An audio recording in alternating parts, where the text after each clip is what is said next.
Toda región tiene sus secretos.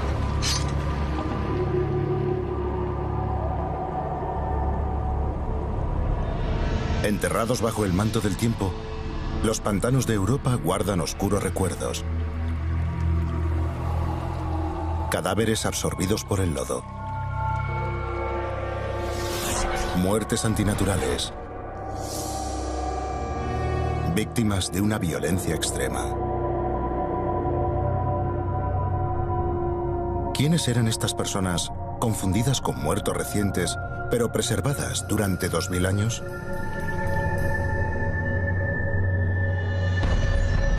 Nuevas pruebas permiten ahora a los científicos reescribir la historia de estos viejos cadáveres, arrojando luz sobre cómo vivieron y cómo murieron.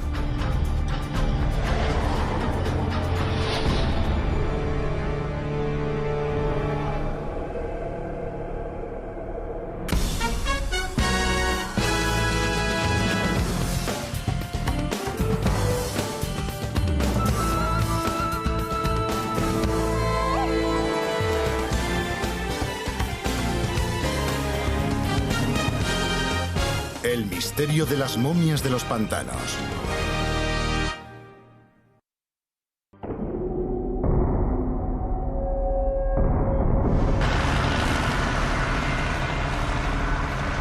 ...15 de mayo de 2003... Unos operarios que trabajan en las turberas de la región central de Irlanda se sorprenden al encontrar un torso humano. Los forenses, que acuden de inmediato, identifican el cadáver como una víctima de asesinato. De hace 2000 años. Al cadáver se le da el apodo de El Viejo de Krogan, por el lugar donde es hallado. Pero a pesar del nombre, las pruebas forenses revelan que probablemente fuese un hombre de 20 y tantos años. Los patólogos encuentran heridas violentas en el cuerpo. Una puñalada en el pecho. Un corte en el brazo. Y los pezones aparentemente seccionados. Los investigadores sospechan que fue torturado.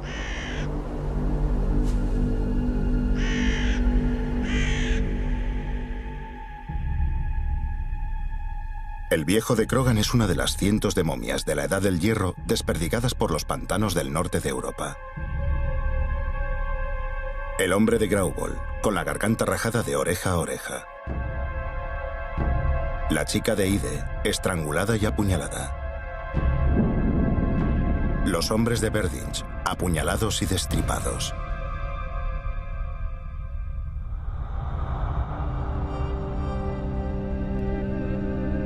A todas luces, la mayoría sufrieron una muerte violenta. Muchos han visto a estas momias como delincuentes ejecutados por crímenes contra la sociedad. Pero hoy, los arqueólogos ven algo mucho más complejo. Un mundo hostil forjado a base de incertidumbre, invasiones extranjeras y muertes prematuras. Esta es la historia de los poco conocidos rituales de la época precristiana, supersticiones, y el que para nosotros es el rito más tabú, el sacrificio humano. Las propias momias guardan las respuestas.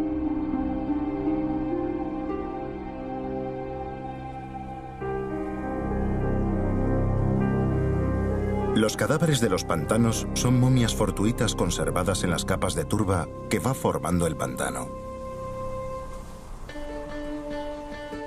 Christian Fischer, director del Museo Silkeborg de Dinamarca, cree que comprender el pantano es fundamental para averiguar lo que les pasó a las momias. Aquí tenemos un buen ejemplo de cómo se formó el pantano o de cómo era antes. Lo más probable es que lo cortaran durante un periodo de obtención de turba. Cada año se acumulan de 2 a 4 milímetros. Se puede seguir hacia abajo. Aquí se ven los distintos tipos de capas que representan los periodos húmedos, los periodos cálidos de nuestra climatología. Y cuando llegas al fondo del pantano, puedes haber retrocedido hasta 200 o 300 años. Aquí tenemos musgo sphagnum. Mientras vive, proporciona cierta acidez al agua del pantano y la convierte, por un complicado proceso, en antiséptica, de modo que es capaz de conservar. Este sphagnum es en realidad el secreto que hay tras las momias. Entre el 1,80 m y los 2,40 m de profundidad está la capa de la Edad del Hierro, donde se encuentran la mayor parte de los cadáveres. Los cuerpos se convirtieron en momias mediante un complejo proceso. Muchas de ellas fueron depositadas en tumbas superficiales. El agua fría se filtró con rapidez y la gente probablemente cubrió más los cadáveres con turba. Una vez sumergido, el cuerpo se conservaba por el ácido antibacteriano cortesía del musgo sphagnum del agua. Capas de planta sellaban el cuerpo en un mundo sin oxígeno.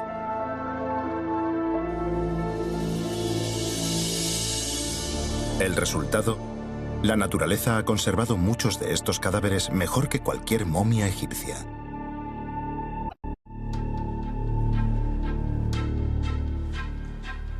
Heather Gill Robinson, de la Universidad Estatal de Dakota del Norte, está investigando lo que les pasó a estas momias y cómo los pantanos preservaron los cuerpos.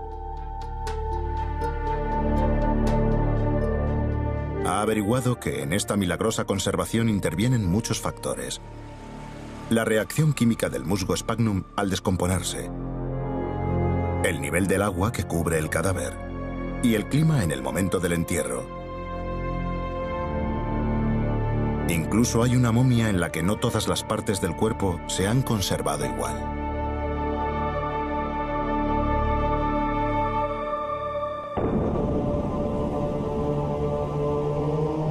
Los pantanos conforman ahora, como entonces, un paisaje misterioso y traicionero. Parecen terreno sólido, pero son porosos y actúan como las arenas movedizas. Para la gente de la Edad de Piedra, eran lugares encantados. Nunca pases por un pantano de noche, se susurraba. Sirenas y espíritus te tentarían y no podrías resistirte.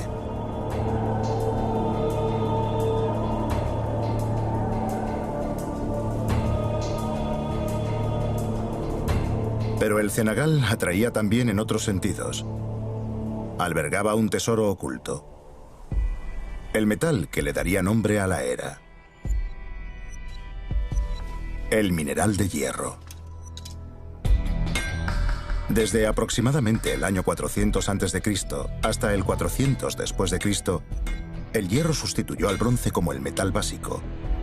En el norte de Europa, lo que hoy es Escandinavia, al norte de Alemania, Dinamarca, los Países Bajos y las Islas Británicas, las herramientas hechas de este duro metal facilitaban las duras condiciones de vida de estos primeros europeos.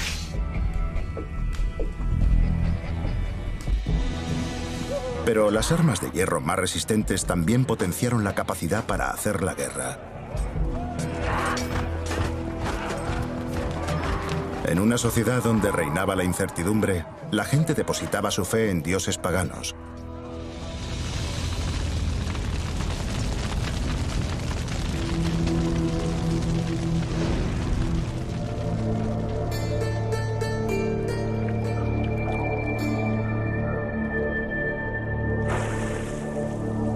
No sabemos si los hombres prehistóricos sospechaban que los humedales conservaban cadáveres, pero sí sabemos que esta no era la forma normal de enterrar a los muertos.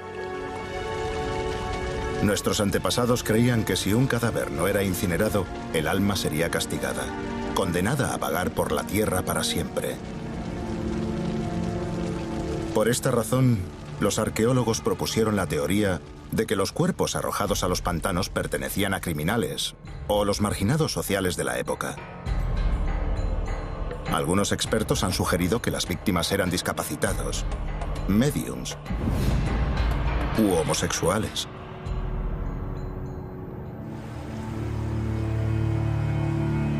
La chica de Windeby, una madre adolescente del Museo Arqueológico de Schleswig, Alemania, es uno de los mejores ejemplos de la teoría del castigo. Pese a su fama local, pocos se centraron en la chica de Windeby, hasta que Heather Gill Robinson entró en escena.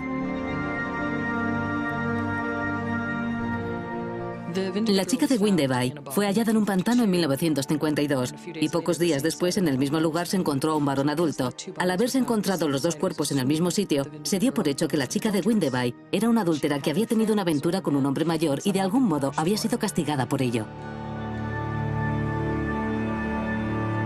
La chica de Windeby fue encontrada con los ojos vendados y desnuda, excepto por un manto de piel. Tenía la cabeza afeitada a dos largos distintos. El lado izquierdo rapado al cero y el derecho con casi 4 centímetros de pelo. La desnudez y el desigual afeitado de la cabeza sugieren la humillación pública antes de darle muerte.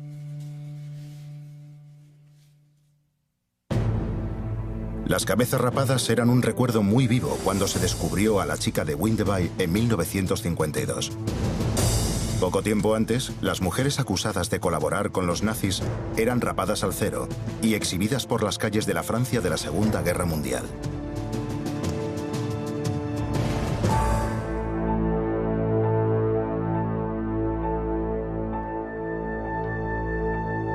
Pero Gill Robinson tiene buenas razones para pensar que la historia de Windeby no es tan sencilla como la de una mujer despreciada.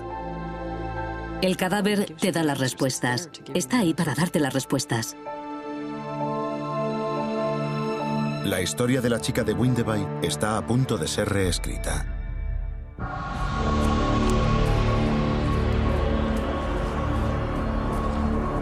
Durante años, la chica de Windeby se tuvo por una patética Julieta de la Edad del Hierro, arrojada al pantano junto con su amante por los aldeanos hostiles.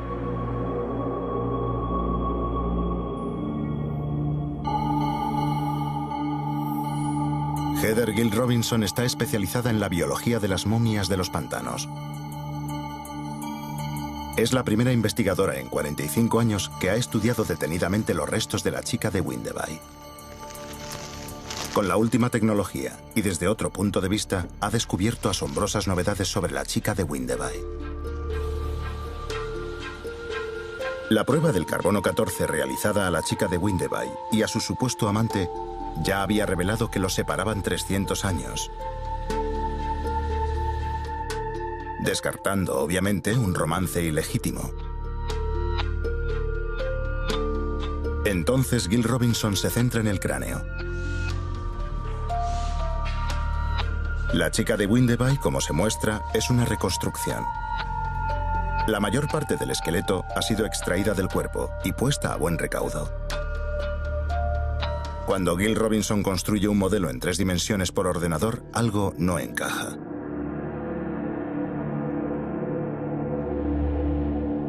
La chica de Windeby era de complexión menuda y tenía los ojos vendados por una cinta de las que usaban las mujeres para sujetarse el pelo en la Edad del Hierro. ¿Dieron por hecho los arqueólogos que la chica de Windeby era una fémina simplemente porque parecía una chica? Los huesos de los esqueletos masculino y femenino tienen ligeras diferencias que solo un experto puede detectar. Las medidas de los huesos orbitarios o cuencas oculares muestran una abertura un tanto cuadrada. Esto sugiere que son de un varón. Muchos de los rasgos de su cráneo sugieren que se trata de un varón y no de una mujer. Sin embargo, se trata de un cráneo muy pequeño y delicado para ser de un hombre. Gill Robinson mide los huesos pélvicos. Compara el molde de una pelvis que sabe que es femenina con la de la chica de Windeby y de nuevo encuentra diferencias cruciales. El hueco del fémur de la cadera femenina es más redondeado y menos triangular. La escotadura ciática de la pelvis femenina es más abierta que la de la chica de Windeby. Son muy distintas.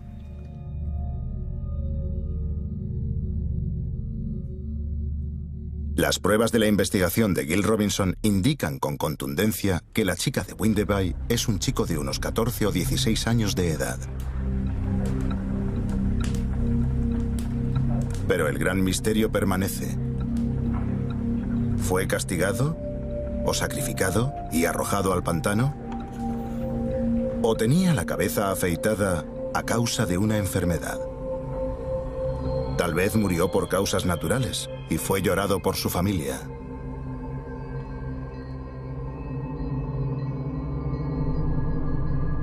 Gil Robinson profundiza en la investigación. Lleva a cabo lo que se llama una prueba con isótopos estables en una muestra de cabello para ver si encuentra alguna pista en la dieta del muchacho. Las pruebas con isótopos estables miden la proporción de distintos isótopos, como el estroncio y el nitrógeno, en relación al oxígeno. Esas proporciones pueden determinar la comida y el agua que fueron absorbidas en el pasado hasta 2000 años atrás. Y hay otra sorpresa. No parecía que el chico de Windeby hubiera consumido ningún tipo de marisco en sus últimos meses de vida. Eso es muy sorprendente. Las pruebas arqueológicas sugieren que el marisco era un componente importante de la dieta de esta zona. Los arqueólogos han encontrado montones de 15 metros de altura de conchas de la Edad del Hierro muy cerca de donde fue encontrado Windeby. Gil Robinson tiene una sospecha. En el Museo Landis hay datos sobre algunos de estos individuos que me hacen pensar que tal vez fueran marginados geográficos, no solo marginados sociales. Nace una nueva teoría. Las momias de los pantanos eran forasteros y no se les dio un entierro normal. Desde siempre hemos separado a los muertos en distintos cementerios según su religión, su clase o su raza. Este tipo de pensamiento ha perdurado a lo largo de los siglos y sigue vigente en toda Europa hoy en día. Si Windeby no era un lugareño, ¿de dónde vino? En el siglo III a.C. había cada vez más inmigrantes, al expandirse el Imperio Romano por toda Europa. Los pobladores de la Edad del Hierro se iban quedando cada vez más aislados, pero los forasteros seguían siendo marginados. Para reforzar su teoría, Gil Robinson busca también pruebas de la condición de forastero en otra momia: el hombre de Dammendorf. Esta momia no fue objeto de estudio durante muchos años. A la gente no le parecía interesante porque no era tridimensional. Dammendorf fue descubierto en 1900. Solo tiene 1,20 centímetros de grosor, ya que su cuerpo quedó aplastado por el peso de la turba. Al principio se pensó que solo era piel y pelo. Durante un periodo de tiempo, el ácido de la turba es muy problemático para los huesos humanos. Filtra todos los minerales, por tanto los huesos se vuelven muy blandos y la presión de la turba de encima va comprimiendo el cuerpo hasta que se queda así de plano. Y al aplastarse el cuerpo, también lo hicieron los huesos. Al subir piernas arriba encontramos los dos fémures, toda la pelvis y 5 vértebras inferiores aún articuladas, todavía en el orden correcto. Tienen el mismo grosor que la uña de un dedo, pero todavía existen. Si seguimos subiendo por el cuerpo, hay un brazo estirado sobre la cabeza y el otro doblado delante de la cara.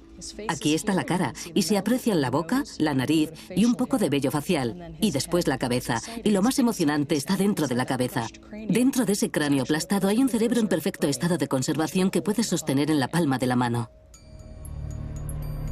Para probar su teoría del forastero, Gil Robinson toma una muestra de pelo y una vez más realiza la prueba del isótopo estable que muestra plomo y mercurio en la superficie del pelo y mercurio por toda la base. Esos metales habrían estado presentes en los vapores inhalados por un orfebre. Los orfebres eran metalúrgicos especializados que solían proceder de fuera de la región. Si realmente es un orfebre, un artesano de la plata, seguramente no sea de la zona. Esta tecnología no estaba muy extendida en el norte, por lo que pudo venir del sur, de mucho más al sur, bien del sur de Alemania, del sur de Francia, tal vez incluso del norte de Italia. Puede que Dammendorf y Windeby fueran trabajadores inmigrantes desterrados al pantano por un pueblo desconfiado y supersticioso.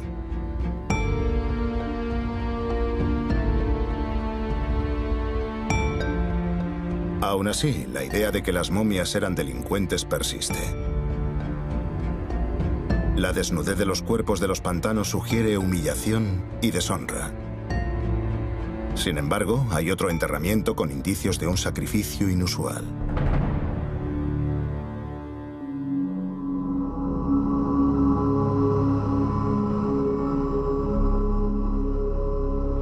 Buenas noches. Unos cortadores de turba que trabajaban en Tolun, al norte de Jutlandia, Dinamarca, han informado a la policía del hallazgo de un cadáver. Un cadáver también conservado que se cree que es víctima de asesinato reciente. No lo es. La momia de 2400 años de edad se llama el hombre de Tolun. Solo lleva un sombrero, un cinturón y un lazo alrededor del cuello.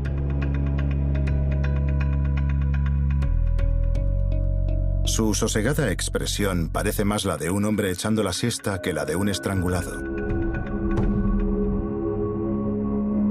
Desde su descubrimiento en 1950, los arqueólogos daneses han creído que se trataba de un aldeano local, no de un extranjero.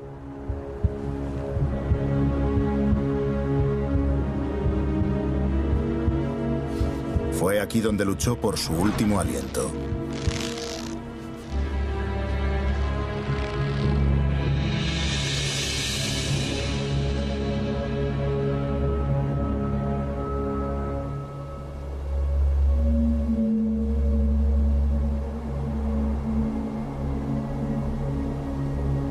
Aquel remoto día, una vida terminó.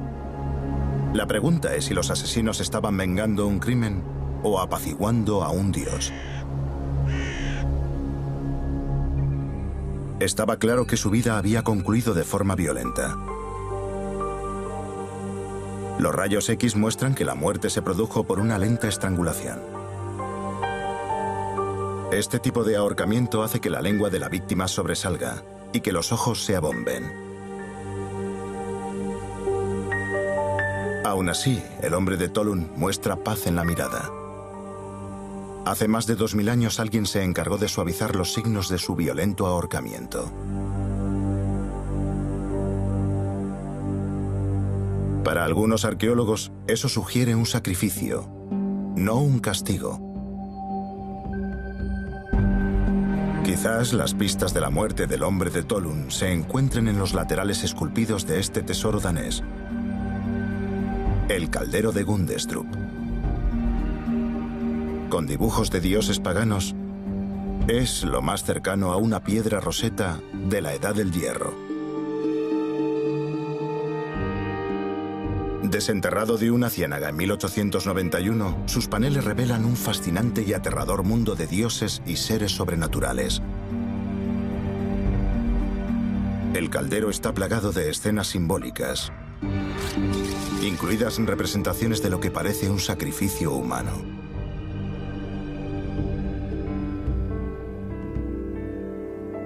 Christian Fischer es el director del Museo Silkeborg de Dinamarca, el lugar donde reposa actualmente el hombre de Tolund. Se han encontrado decenas de objetos en el pantano junto al lugar donde fue hallado el hombre de Tolund. Fischer cree que todo eran ofrendas valiosas a dioses paganos. Aquí, en los estantes, tenemos alfarería. Lo que veis aquí es una vasija de principios de la Edad del Hierro, casi de la misma época del hombre de Tolun, y fue encontrada en el pantano. Tenemos una espada, es muy frágil. Casi no me atrevo ni a tocarla. Esto es parte de un carromato de la Edad del Hierro. Es de la caja que iba sobre las ruedas. Los arqueólogos han hallado hasta pedazos de hierro puro colocados a propósito de nuevo en el pantano tras su extracción. Fisher cree que los lugareños veían el mineral de hierro como un regalo de los dioses. Devolvían el favor con valiosas ofrendas de la vida cotidiana. Comida, combustible, aperos de labranza y armas. Pero el sacrificio por excelencia habría sido un ser humano. Fisher cree que la muerte por ahorcamiento del hombre de Tolun y su desnudez fueron rituales exigidos por el poderoso dios Odín. Odín era el dios de los ahorcados, con el apodo de Hangatyr, que significa lo mismo en el antiguo idioma nórdico. Es el dios de los ahorcados. Odín se ahorcó para conseguir poder. Algunas representaciones muestran ese poder manifestado sexualmente. Fisher interpreta estos antiguos grabados de hombres desnudos como representaciones de humanos sacrificados a Odín. Alrededor de sus cuellos podrían llevar una soga. Los pies hacia abajo podrían ser pies colgando. Varias de estas minúsculas figuritas muestran incluso hombres desnudos que solo llevan una soga y un cinturón, como el hombre de Tolun. Pero puede que el hombre de Tolun no estuviera desnudo. Ulla Mannerheim es experta en tejidos antiguos. Cree que muchos de los cadáveres de los pantanos estaban vestidos, enterrados en telas que se descompusieron hace mucho tiempo. No se trata de personas sin estatus. No se trata de delincuentes privados de sus efectos personales y su dignidad. Tenemos que repensar las teorías sobre las momias y por qué llegaron a los pantanos. Mannerheim y su compañera Irene Scals van a trabajar con una nueva momia llamada la mujer de Hultremouse. La mujer de Hultremouse fue descubierta en 1879. Los bienintencionados lugareños le lavaron las ropas y el pelo y la reenterraron en el cementerio de una iglesia. Los arqueólogos la reclamaron poco después, pero permaneció en un almacén casi un siglo ignorada. Los científicos sospechaban que se trataba de una criminal, torturada, ejecutada y enterrada en el pantano. Cuando la descubrieron, llevaba un cordel de lana alrededor del cuello y tenía un brazo roto de mala manera. Además, la mujer de Hultremouse llevaba una cantidad inusual de ropa puesta, que incluía una falda y un pañuelo de lana y 2 mantos de piel. Esto contradice la teoría de que los cadáveres de los pantanos están en general desnudos. Y ella es una de las mujeres de la prehistoria mejor vestidas que tenemos. Lleva al menos 4 prendas distintas. Los tejidos bien conservados ofrecen más pruebas de que la mujer de Hultremouse tenía cierto estatus en su pueblo. Los tejidos eran algo muy preciado. Desde luego no era una persona pobre.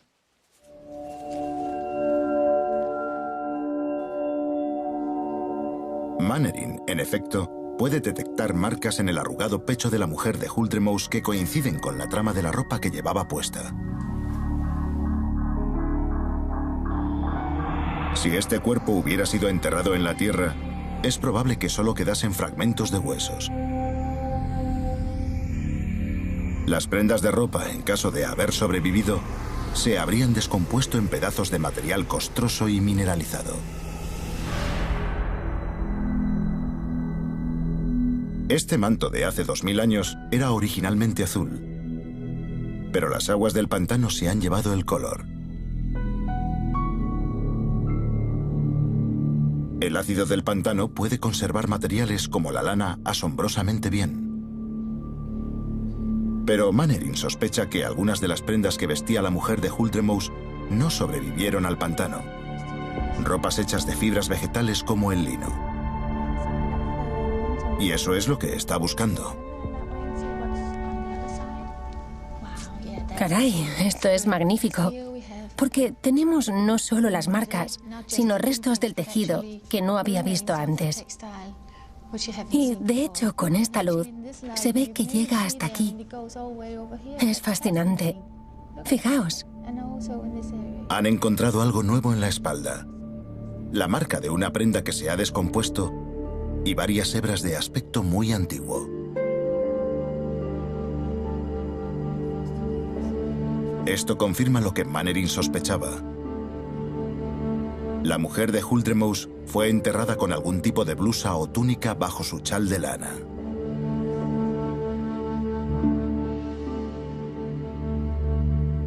Las momias bien vestidas tienen muy poco que ver con delincuentes humillados, despojados de sus ropas y ejecutados.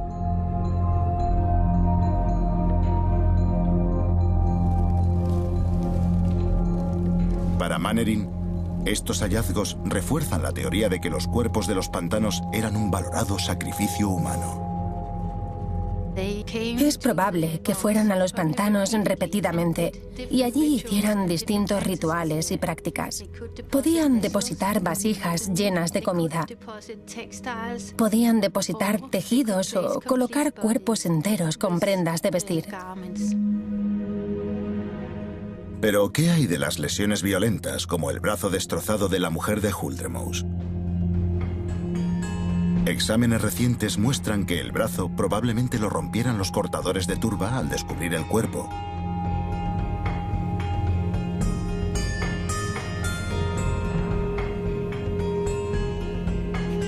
En esta minúscula hebra se centran las esperanzas del equipo de confirmar que las momias también vestían ropas hechas de fibras vegetales y de que eran sacrificios ofrecidos con honores y bien vestidos a los dioses.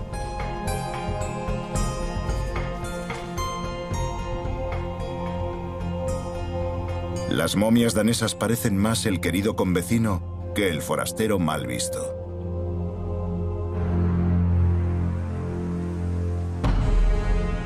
Pero al otro lado del mar, en Irlanda, un descubrimiento reciente sugiere la traición máxima a un convecino. La ejecución de un hombre que una vez fue rey.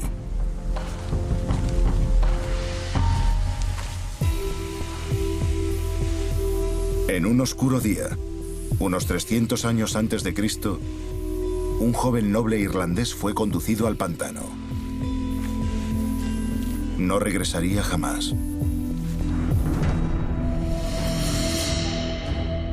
Tuvo que ser aterrador. Una experiencia estremecedora. Y tuvo lugar en la superficie de este cenagal. Le habrían vigilado de cerca. Habría sido difícil huir o escapar en este tipo de terreno. Puede que sus sueños de un reino terminasen aquel día, pero su cuerpo sobrevivió. Su torso se fue consumiendo en un pantano irlandés durante más de 2 milenios, hasta que fue descubierto en 2003. El cuerpo se identificó como una momia de la Edad del Hierro. Hallado cerca de la colina de Crogan, en la región central de Irlanda, se le apodó el Viejo de Crogan.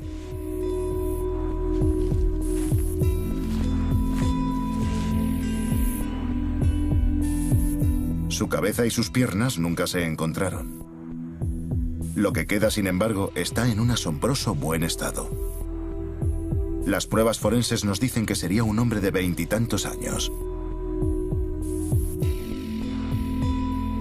Al medir la longitud de sus brazos, los patólogos calculan que mediría alrededor de 1,87 metros.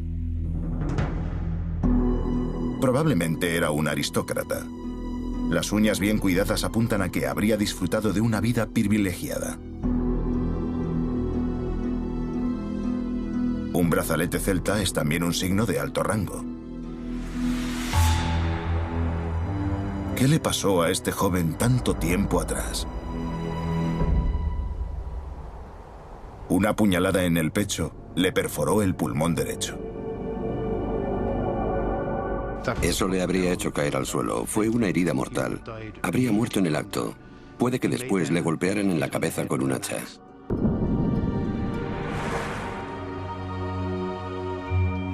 Le cortaron la cabeza. Le cortaron la parte inferior del cuerpo. Cortar a un hombre en dos habría sido una tarea compleja.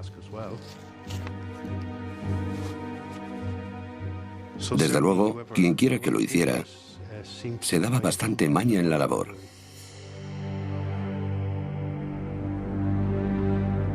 Aún así, para Ned Kelly, el rasgo más asombroso de este extraño cadáver no es su desfiguración, sino dónde fue encontrado. La momia fue enterrada en un linde junto a la colina de Crogan, un antiguo lugar donde se coronaba a los reyes irlandeses. La Irlanda de la Edad del Hierro estaba compuesta por pequeños reinos llamados tuas. Estos pequeños territorios tribales a menudo estaban en guerra unos con otros. Kelly cree que cuando un clan derrotaba a otro, se apoderaban de todo su territorio, conservando las mismas fronteras. Como resultado, las lindes han permanecido intactas a lo largo de los siglos.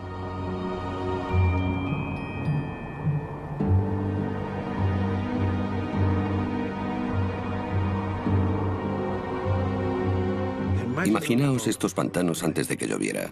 Son peligrosas ciénagas, son lodazales. Podías desaparecer en un pantano y se acabó lo que se daba. Por tanto, las ciénagas forman límites naturales porque son difíciles de atravesar.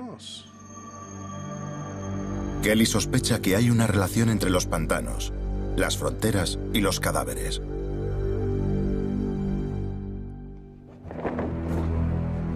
Para recopilar más pruebas, Kelly amplía su investigación al llamado enigma irlandés. Los miles de objetos inexplicados que se han hallado en los pantanos del país.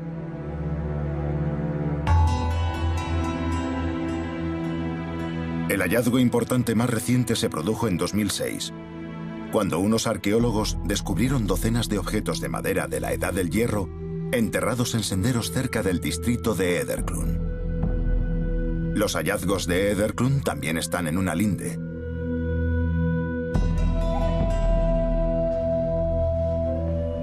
Kelly visita a Cathy Moore, la directora de la excavación. Aquí está. Parece una rueda. Es curioso que sea un trozo de madera tan grande. Se podrían haber hecho muchas cosas más con él. Trasladarlo hasta el pantano y colocarlo junto a un camino y no utilizarlo, un trozo de madera tan valioso, es, desde luego, un acto totalmente intencionado. Nadie sabe con seguridad por qué estos objetos tan valiosos fueron desechados. Pero Kelly tiene la corazonada de que se trataba de regalos, todos necesarios para proclamar a un rey. El candidato llegaba, seguramente a caballo o en algún vehículo con ruedas. Y sus nobles probablemente irían también a caballo. Puedes imaginarte al nuevo rey que llegaba vistiendo sus mejores galas. Los arqueólogos han encontrado ruedas de carro, armas, que simbolizaban la fuerza de un rey, bandejas y vasijas con comida, tal vez para un banquete de celebración. Incluso kilos y kilos de comida antigua como mantequilla. Esta pieza grande de aquí fue colocada como un bloque de mantequilla en el pantano. Algunos montones de mantequilla, ya sabes, con esa altura y ese tamaño, es mucha mantequilla. Kelly encuentra los bloques de mantequilla especialmente interesantes. Los textos medievales dicen que un rey es responsable de la fertilidad de la tierra. En concreto, un buen rey se casa simbólicamente con la diosa de la fertilidad para asegurar cereales y leche en abundancia. Pero si la cosecha era mala, se consideraba que el rey había fracasado. ¿Fue este el destino del viejo de Krogan? Puede que el viejo Krogan fuese un rey fracasado, en cuyo caso habría sido depuesto y sacrificado a la diosa a la que había fallado y por el pueblo a quien había fallado. Si el viejo de Krogan fue un rey depuesto, sería el convecino por excelencia hasta que fue destronado. Tal vez fuera un rival derrotado. En cualquier caso, Kelly cree que el viejo de Krogan fue sacrificado en los alrededores de la colina de Krogan, mientras el nuevo rey cabalgaba hacia la cumbre. El nuevo gobernante, escoltado por su bardo y su círculo de personas de confianza, querría ser coronado en el mismo lugar donde lo habían sido sus antecesores desde la Edad del Bronce. Habría subido a ese montículo, se habría bajado del caballo y habría caminado hasta la cima de la colina con su bardo. Y el bardo era la figura más importante para oficiar la ceremonia.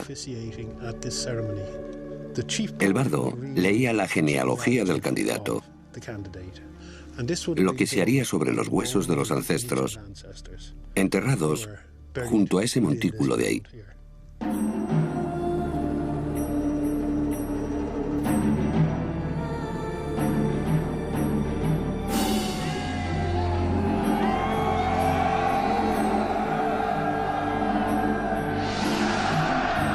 El bardo ensalzaría la grandeza del nuevo rey. Después, al rey se le entregaría una vara de avellano, quizá como estas piezas encontradas en Ederklun. Estas elaboradas varas de avellano, tal vez báculos, se hacían manipulando una rama de avellano para que creciera enroscada a otra, un proceso que podía tardar 7 años. Muchos de estos objetos del pantano estaban rotos a propósito. A mí me sugiere que son sacados de este mundo para pasar a una nueva categoría. Son ofrendas a las deidades y pierden su valor en este mundo. El viejo de Krogan también estaba roto. La teoría de Ned Kelly es que su cabeza y sus piernas fueron distribuidas a lo largo de una antigua frontera por el nuevo rey. Ese ritual evocaría a la diosa de la tierra con la que se casaba y marcaría su territorio, tanto en este mundo como más allá. El entorno es un tanto extraño. Yo creo que al llevar a alguien a quien ibas a matar a una ubicación así, no solo lo estás insertando en la frontera de tu territorio, sino que lo estás colocando en un espacio entre este mundo y el venidero, tal vez.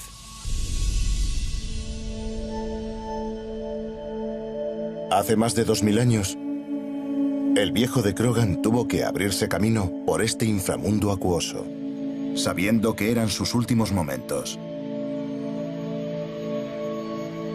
Su fuerza y su estatura no le librarían de su destino.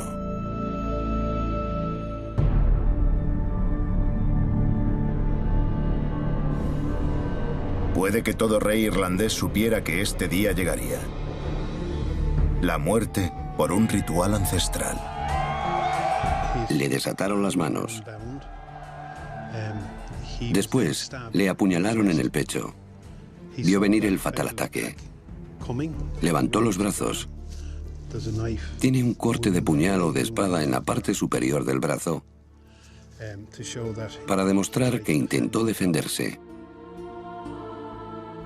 Puede que hubiera sido el gobernante de este territorio, por lo que este sería un final terrible.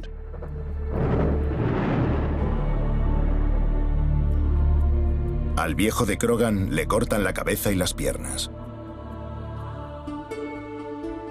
Lo que queda de su cadáver muestra extrañas heridas que podrían tener trascendencia en el ritual. Tenía cuerdas trenzadas con juncos ensartadas en agujeros en la parte superior de los brazos. Esas cuerdas se usaban comúnmente para amarrar el ganado e impedir que se lo llevaran los asaltantes. Podrían tener el significado simbólico de amarrar al viejo de Krogan y proteger el reino. Las cuerdas de juncos también nos dan otra pista de los detalles de la ejecución. Sabemos que eso ocurrió después de muerto, porque si le hubieran agujereado los brazos e insertado las cuerdas, no podría haberlos levantado para protegerse. Luego sabemos que son lesiones post-mortem. Ocurrió después de morir. La muerte del viejo de Krogan indica que se trata de un sacrificio humano al estilo de la Edad del Hierro. ¿Podría ser así como se trataba a los nobles extranjeros? ¿O es más probable que el viejo de Krogan fuese un rey local depuesto?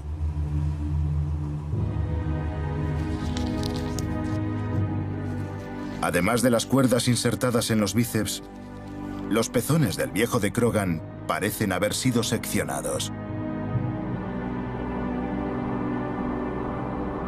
Los patólogos están intentando determinar si el daño fue infligido por sus verdugos o por el deterioro en el pantano.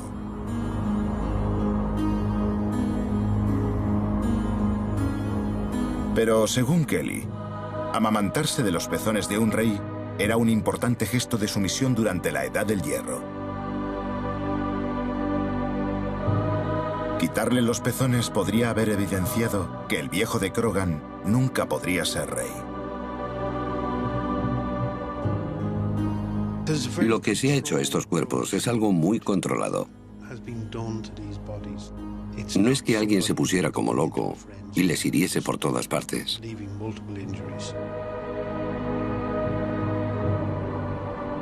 Kelly cree que el viejo de Krogan fue un sacrificio que satisfizo fines tanto rituales como políticos.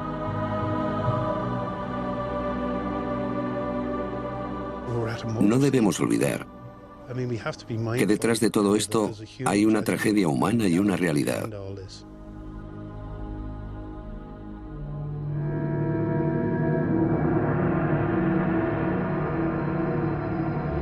A través de un intervalo abismal de tiempo y de entendimiento, los cadáveres de los pantanos llegan hasta nosotros. Las momias nos recuerdan a nosotros mismos.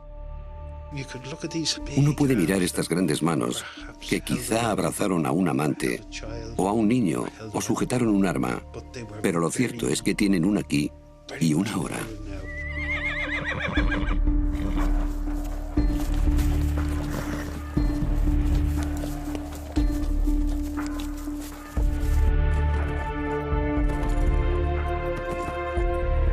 En el siglo V de nuestra era, la práctica de sumergir cadáveres en pantanos parece que dejó de utilizarse.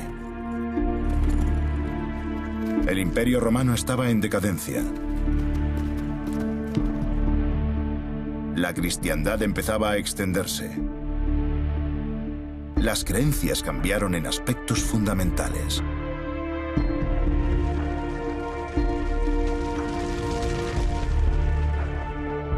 Una sola teoría nunca explicará todos los cadáveres, enterrados en tan distintas ubicaciones a lo largo de un periodo de casi 1000 años.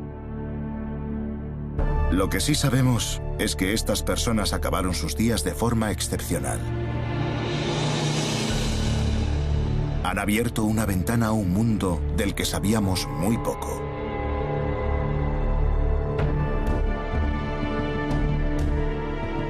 Y si el propósito de nuestros antepasados era, en efecto, impedir que los indeseables lograran el descanso eterno, el pantano resultó ser el lugar adecuado para desterrar a los muertos.